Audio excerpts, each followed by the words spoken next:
Thank you. Australia is in a housing crisis, a housing catastrophe. 10 cities are appearing across the country in a way many people have never seen before. I've been to them. Disgraceful. In almost every major Queensland city I've been to, the tents are there. People sleeping under bridges, in caravans, in parks, in their family car. In August 2020, the national average rent was $437 a week. It's now $627 a week, an increase of 40% over just a few years. In 1987, the average house price was 2.8 times the average income. Today, a house price is 9.7 times the income. 9.7, nearly 10 times. What hope have our children got? A major driver of the housing crisis is Australia's turbocharged immigration program. And listen to the facts that I come up with soon. And remember that I'm not against migration. I was born in India. I'm half migrant. Australia has a very proud history of migrants building this country. But at the moment we have too many. Too many. So let me give you those figures. Australia's net overseas migration used to average a bit over 80,000 a year. For the 2023 year, our net intake was an astonishing 547,000 new people. More than 500,000 new people net. In the 9 months to September 2024, 394,000 immigrants have been added to the population. That puts us well on track for yet another year of more than 500,000 arrivals into the country. That's net. That's after the people who've left have been removed from that count. Yet soon after setting Australia's immigration record last year, Prime Minister Albanese promised he would cut immigration rates. Instead, he increased immigration rates and is on track for a second new record in a row. Before 2020, and excluding tourists and short-stay crew, there were around 1.8 million temporary visa holders in the country. 1.8 million. Today, that number is 2.45 million temporary visa holders in the country, an increase of a third. Using Australia's average household size of about 2.5 people per dwelling, that means temporary visa holders are taking up 1 million homes. 1 million homes. 1 million unavailable because of this immigration program. The Master Builders Association October Housing Review shows that in the 12 months to June 30th this year, only 158,000 homes were completed. So much for your housing policy. Less than we needed to cover new arrivals, let alone the homeless and those sharing and who want their own place.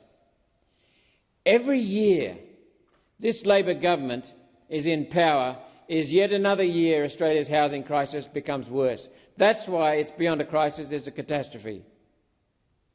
The ALP and the Greens can promise more houses all you like. Houses aren't built out of rhetoric. When Australians are sleeping on the street, we have to stop the flow of more people into the country. Some of these temporary visa holders have to leave. Let's start with the 400,000 overseas students who have completed or discontinued their study and have failed the 100-point test necessary for permanent residence. These students are in a limbo which is best solved returning home and developing their own countries with the skills learnt here. Then there are hundreds of thousands of long-stay visa holders who have failed to learn English, failed to get a job and who nonetheless avail themselves of social security. I'll say that again. Failed to learn English, failed to get a job and are on social security that Australian taxpayers are paying. If someone has been in this country for 5 years and has failed to earn their own way, then their visa must be critically reviewed to determine if Australia is the right place for them. It's time to put the temporary back into temporary visa holder. Our country is bleeding. Stop twisting the knife. The unprecedented level of immigration isn't just leading to the housing crisis. 2.45 million extra people adds to inflation. Inflation is caused when too much demand is chasing too few goods. It's really simple. 2.45 million new arrivals is a lot of new demand. It's a hell of a lot. The government's net zero energy policy has driven up power prices. We can all see that. Reduced the capacity of agriculture and manufacturing to meet this demand, leading to demand inflation, a double whammy on inflation. The Reserve Bank has refused to lower interest rates because they have publicly stated this unprecedented rate of immigration is creating so much excess demand, and said that reducing interest rates now would cause inflation to worsen. House prices are at highs. Now we've got interest rates high. This is a huge catastrophe. The Reserve Bank has refused to lower interest rates because they have publicly stated this unprecedented rate of immigration is creating so much excess demand and inflation. And why is the government doing this? Because, as Senator Hanson said, we have been in a per capita recession. We've been in a per capita recession per person now for 6 quarters. We should be in recession, according to the performance of our economy. The only reason we're not in recession is because they're flooding the joint with migrants to bump up the gross domestic product. You see, a recession is defined as 2 quarters of negative gross domestic product. So the only thing saving the recession tag being hung around Prime Minister Albanese's neck and Treasurer Jim Chalmers' neck is the record immigration coming in to take us over zero, so we're just barely hanging in there. They don't want to be tagged with the Prime Minister and the Treasurer who were in office when the recession hit. Instead, they'll let hundreds of thousands of people go without what we need, facing inflation and tens of thousands of people out of a home. Immigration is also affecting a health response. Ambulance ramping is at all-time highs in most states, including my home state of Queensland. Now, it takes time to train paramedics, expand emergency departments and buy new ambulances.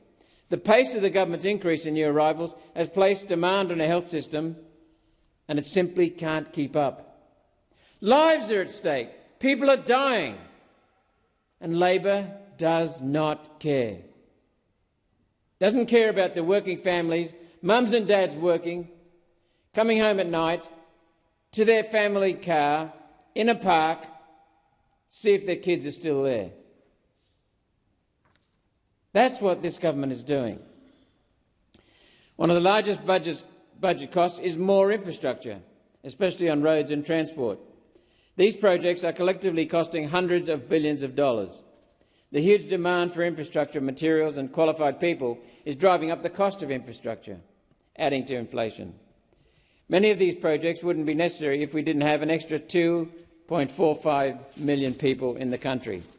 And the people coming to work from the Gold Coast to Brisbane, people coming to work from the Sunshine Coast, even Caboolture, Burpengary, Morayfield, every day to work in the city of Brisbane, you're tied up in a car park, stationary traffic for hours, your life just slipping away. We've got people sleeping under bridges, as I said a minute ago, mother and father returning after work to see if their children are still in the car in which they live in a park or a showground. Or maybe a tent under a bridge. Yet Australia has the world's richest reserves of minerals, bar none. And we've got people sleeping in tents because the Labor government does not care. It's a vicious cycle where the government claims we can fix the immigration problem with more immigration. And we can fix the housing catastrophe by adding bureaucrats and more immigration. Fix housing, the catastrophe, with more immigration.